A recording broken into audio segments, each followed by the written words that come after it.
আসসালামু আলাইকুম, সকলকে স্বাগত আমার নতুন একটি ভিডিও টিউটোরিয়ালে। তো আজকে ভিডিওর টপিকটি হচ্ছে যে আমরা 1033 ক্যাম্পেইনে কিভাবে আমরা ডাটা এন্ট্রি করব। তো 1033-এর মধ্যে আমাদের অনেকগুলো থাকে, যেমন ধরেন আপনার থাকে নাম্বারের কাছ থেকে, কাউন্টের কাছ থেকে, ডেটের কাছ থেকে এবং লেটার এবং নাম্বারের কাছ থেকে। তো এই ক্যাম্পেইনগুলো আমরা কোনটা কিভাবে কাজ করব এই বিষয়ে আজকে আমাদের ভিডিওতে পুরোপুরি আলোচনা করা হবে। আপনার মনোযোগ সহকারে ভিডিওটি প্রথম থেকে শেষ অবধি দেখবেন। তো দেখলে পরে আশা করি আপনাদের ডাটা এন্ট্রি নিয়ে আর কোনো প্রবলেম থাকবে না। তো চলুন আজকে ভিডিওতে আমরা শুরু করি। সো আজকে আমরা করব 1033 ক্যাম্পেইনের।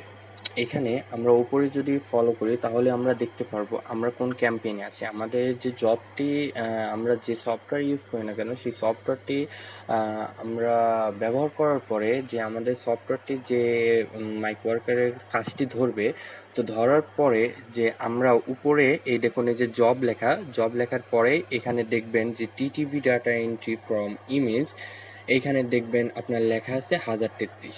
তো এইখান থেকে আমরা কনফার্ম হতে পারবো যে আমাদের কোন ক্যাম্পেইনটি ধরছে। তো ক্যাম্পেইনটি ধরার পরে আমাদের এরকম একটি ইন্টারফেস আসবে। তো সর্বপ্রথম এখানে থাকবে আমাদের ইনস্ট্রাকশন। তো ইনস্ট্রাকশনটি আমরা এখানে যে ক্লোজ বাটনটি আছে সেই ক্লোজ বাটনটিতে ক্লিক করে আমরা ইনস্ট্রাকশন পেজটি ক্লোজ করে দেব। তো আমরা ক্লোজ করে দিলাম। ক্লোজ করার পরে এখন দেখুন এইখানে আমাদের যে কুইক ইনস্ট্রাকশন আছে, এইখানে দেখুন আমাদের লেখা আছে কুইক ইনস্ট্রাকশন। এইখান থেকে আমরা ফলো করতে পারি যে আমাদের কি কাজ করতে বলছে।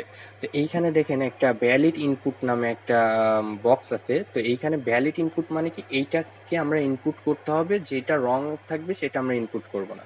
তো এইখানে দেখুন কি বলছে যে এই জাতীয় যদি কোনো ইমেজ থাকে তো এই ইমেজগুলোকে আমাদেরকে এন্ট্রি করতে হবে। এখানে দেখুন লেখা আছে 10.00। তো আমাদের এইখানে কিবোর্ড থেকে লিখতে হবে 10.00। তো এইখানে আমাদের ইনস্ট্রাকশন আছে। তো আমাদের এই পাশে আবার দেখুন আমাদের কিন্তু ইমেজ, এখানে আমাদের একটা জাস্ট একটা স্যাম্পল দেওয়া আছে। তো মূল কাজ হচ্ছে আমাদের এইখানে আমাদের কি আছে যে 7.89। তো এইভাবে আমাদেরকে ইনপুট করতে হবে। এইখানে যেটা আছে সেটা ইনপুট করবে, এখানে জিরো আছে জিরোই হবে, এখানে যা যা আছে সেগুলোই হবে। তো আমরা ইনপুটটি শুরু করি।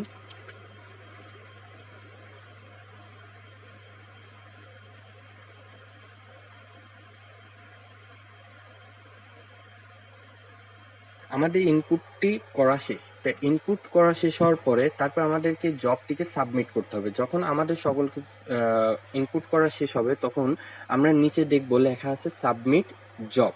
তো এই সাবমিট জব বাটনটিতে ক্লিক করলে আমাদের ডাটা এন্ট্রি কাজটি সম্পূর্ণ হবে। তো আমাদের অনেক সিম্পল একটি জব।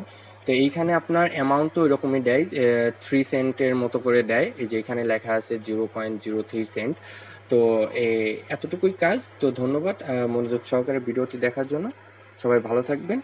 আর সামনে এরকম নতুন নতুন ভিডিও পাওয়ার জন্য আমার পেজটিকে ফলো করে রাখবেন এবং আমার ইউটিউব চ্যানেলটিকে সাবস্ক্রাইব করে রাখবেন। ধন্যবাদ। আসসালামু আলাইকুম।